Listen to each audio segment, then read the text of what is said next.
गठबंधन के भीतर की गांठ धीरे धीरे अब खुलने लगी है।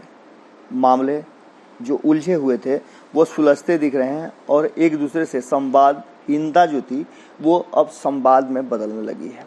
जैसा कि आप सभी जानते हैं कि लगातार बिहार प्रदेश कांग्रेस कमेटी के जितने भी पदाधिकारी और अधिकारी हैं वो सब मिल करके मंत्रणा कर रहे थे और मंत्रणा में इन बातों पर विशेष फोकस था कि आने वाले चुनाव में महागठबंधन कैसे एकजुट हो और इसे लेकर के कैसे सब कुछ तैयारियां करें जिससे कि सामने वाले को मात दी जा सके। अब इस बात की पूरी तरह से तैयारी शुरू हो चुकी है और इस तैयारी का पहला चरण यानी कि मंत्रणा के बाद दूसरे चरण में सीट शेयरिंग को लेकर के भी चर्चाएं हुई और प्रत्याशी उम्मीदवारों को लेकर के भी कई तरह की बातें हुई। इन सब के बाद देर शाम शक्ति सिंह गोहिल अपने पूरी कोर टीम के साथ तेजस्वी यादव से मिलने राबड़ी आवास पहुंचे। आपको बता दें कि बिहार विधानसभा चुनाव को लेकर बिहार में राजनीतिक सरगर्मी बहुत तेज है, ऐसा दोनों तरफ है। देर रात बैठक खत्म होने के बाद शक्ति सिंह गोहिल राबड़ी आवास पहुंचे और सीटों को लेकर के और भी विषयों पर तेजस्वी यादव के साथ उनकी लंबी वार्ता हुई। इससे पहले आपको हमने बताया था कि बहुत सारी बातें जो हवाई चल रही थी उसको शक्ति सिंह गोहिल ने सिरे से खारिज करते हुए बताया कि महागठबंधन एकजुट है और महागठबंधन में किसी तरह की कोई समस्या नहीं है। चिराग पासवान के मुद्दे पर भी उन्होंने बहुत साफ सुथरे और स्पष्ट तरीके से कहा कि चिराग पासवान ने अभी उनसे कोई संपर्क नहीं किया है और इसके साथ ही चिराग पासवान से कोई बात तभी होगी जब वो अपने कुनबे को छोड़ करके बाहर आएंगे। पहले उन्हें इसके लिए अपने गठबंधन से बाहर निकलना होगा। इसके साथ ही कई ऐसे नेता हैं जो लगातार इस पर बयान दे रहे थे। हालांकि महागठबंधन की एकजुटता को लेकर के सभी घटक दल सिर्फ हम को छोड़ करके पूरी तरह से पैक दिख रहे हैं। शक्ति सिंह गोहिल के साथ बिहार कांग्रेस के अन्य प्रभारी मदन मोहन झा, वरिष्ठ नेता सदानंद सिंह, अखिलेश सिंह, ये सारे राबड़ी आवास पहुंचे और राबड़ी आवास में घंटों आरजेडी के नेता तेजस्वी यादव से बातचीत हुई। इसके साथ ही प्रदेश अध्यक्ष जगदानंद सिंह भी वहां मौजूद थे। नेताओं के साथ सीटों को लेकर के बड़ी लंबी बातचीत हुई। कांग्रेस नेताओं के बीच महागठबंधन में कैसे सामंजस्य बैठा करके और मजबूती से विरोधियों पर हमला किया जा सके, जीत दर्ज की जा सके, इन सब बातों पर चर्चा हुई। आपको बता दें कि शक्ति सिंह ने कहा कि बिहार में महागठबंधन का नेता कौन होगा यह अभी भी हम बैठ करके तय करेंगे और सामूहिक रूप से तय करेंगे।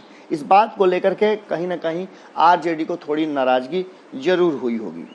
आरजेडी लगातार इस बात को लेकर के कह रही है कि आरजेडी के नेता तो हर हाल में तेजस्वी यादव ही होंगे और तेजस्वी यादव के नाम की घोषणा भी की जा चुकी है। आज प्रेस वार्ता है और प्रेस वार्ता में बहुत सारी बातें खुल करके सामने आएंगी। जैसा कि आप सभी जानते हैं कि दोपहर के 12 बजे बिहार प्रदेश कांग्रेस कार्यालय सदाकत आश्रम में प्रेस वार्ता का आयोजन किया गया है। लगातार मंथन और इन बैठकों के बाद जो कुछ भी निकल कर आएगा शक्ति सिंह गोहिल आज प्रेस के सामने रखेंगे। अब इसमें क्या क्या बातें सामने आती हैं ये तो प्रेस वार्ता में पता चलेगा, लेकिन इससे पहले शक्ति सिंह गोहिल ने साफ तौर पे कहा था कि जेडीयू और भाजपा के शासन में बिहार की जनता त्रस्त है और बदलाव चाहती है। बिहार की जनता के सुझाव भावना के आधार पर प्रत्याशी का हम चयन करेंगे। सत्ता की राजनीति नहीं, कांग्रेस महागठबंधन के साथ जनसेवा की राजनीति करने, बिहार के विकास के लिए लगातार प्रयासरत है। उन्होंने साफ तौर पे कहा कि 15 सालों में बिहार को जिस तरह से जदयू और भाजपा ने बर्बाद कर दिया है उसे देख करके कोई भी कह सकता है कि बिहार की स्थिति क्या है। इस बीच आपको बता दें कि महागठबंधन के एक अन्य घटक दल हिंदुस्तानी आवाम पार्टी ने 10 तारीख तक का अल्टीमेटम दिया है। आज शक्ति सिंह गोहिल की जो प्रेस वार्ता है उसे बड़ी ही महत्वपूर्ण माना जा रहा है।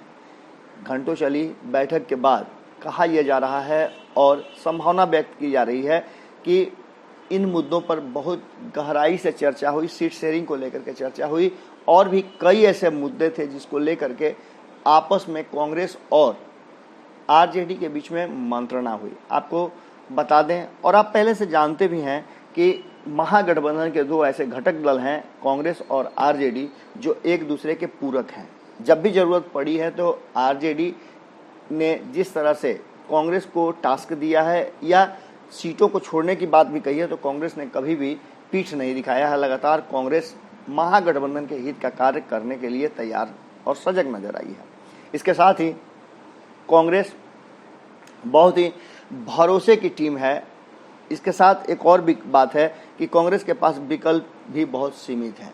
उसे महागठबंधन और आरजेडी के साथ ही रहना है, क्योंकि वो दूसरे खेमे में नहीं जा सकती। भाजपा के साथ वो कभी नहीं जा सकती। यही बात लागू होती है आरजेडी के साथ भी। आरजेडी में भी बीजेपी के साथ नहीं जा सकती है। अब इन सब बातों के बीच जिस तरह मंत्रणा चल रहा है और जिस तरह की बातें सामने आ रही हैं, उसने साफ कर दिया है कि महागठबंधन का जो गांठ था उसे सुलझाने के हद तक पहुंच गए हैं कांग्रेस और आरजेडी। अब देखने वाली बात होगी कि वीआईपी इस पूरे कवायद में पूरी तरह से संतुष्ट नजर आ रही है और उसकी संतुष्टि बता रही है कि वो तो महागठबंधन का हिस्सा है ही। अब रहा आरएलएसपी का सवाल, तो आरएलएसपी के साथ भी लगातार बातें हो रही हैं। आरएलएसपी के तरफ से भी अब इस तरह की कोई बात सामने नहीं आई है, जबकि आरएलएसपी ने 3 सदस्यीय कमेटी का भी गठन कर दिया है, जो महागठबंधन में होने वाली बातों को रखेगी और मंत्रणा करेगी। देखने वाली बात यह होगी कि आज के प्रेस वार्ता के बाद आगे क्या कुछ होता है, किस तरह से कांग्रेस और आरजेडी के बीच जो बातें हुई हैं उसमें क्या कुछ हुआ है, ये बातें भी हम पता लगाने का प्रयास कर रहे हैं। इन सब के बीच आरएलएसपी और वीआईपी के साथ बैठ करके कब ये दोनों दल बात करते हैं, ये ज़्यादा महत्वपूर्ण है। बिहार की जनता के सामने लगातार अपने अपने हिस्से का सभी घटक दल जो महागठबंधन का हिस्सा अपने आप को मान रहे हैं, वो लगातार इन बातों को कह रहे हैं कि महागठबंधन में सब कुछ ठीक है, सब कुछ पैक्ट है और किसी तरह की कोई समस्या नहीं है। इस बीच में आपने सुना ही होगा कि शक्ति सिंह गोहिल ने एक बात बड़ी ही बारीक कही थी। वो बात था कि महागठबंधन में सभी दलों को स्वतंत्रता है अपनी बातों को रखने का, वहीं एनडीए का स्थिति ऐसा नहीं है। एनडीए में सभी डर के साए में जीते हैं और मजबूरी में गठबंधन का हिस्सा बने रहते हैं। अब उनकी मजबूरी साफ इस बात से झलकती है कि कोई भी अगर नेता महागठबंधन में एकता की बात करता है, महागठबंधन की एकजुटता की बात करता है, तो उसे अपना पद गंवाना पड़ता है। जिस तरह से एलजेपी के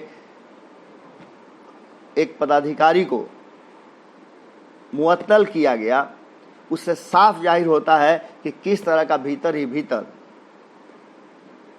पार्टियों के बीच में, एनडीए के बीच में आपसी द्वंद्व छिड़ा हुआ है।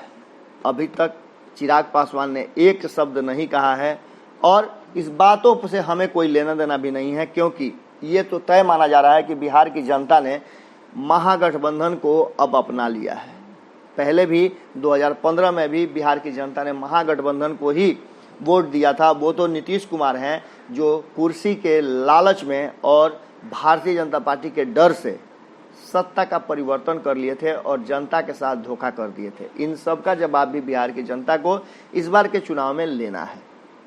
शक्ति सिंह गोहिल के साथ मदन मोहन झा लगातार अपनी बातें रख रहे हैं और कहना यह है कि सब कुछ बिल्कुल ही ठीक है। महागठबंधन में महागठबंधन का स्वरूप बहुत ही मजबूत होगा, जिसे बिहार की जनता आने वाले चुनाव में सत्ता सौंपेगी और इस बार हम पूरे 5 साल के लिए बिहार की जनता के दिए हुए जनादेश का उपयोग करते हुए बिहार के विकास में, रोजगार सृजन में, किसानों के लिए सुविधाएं देने में, और बाढ़ और सुखाड़ जैसी स्थिति है, चमकी बुखार है, इन सब को कहीं ना कहीं ठीक करने का पूरा प्रयत्न करेंगे।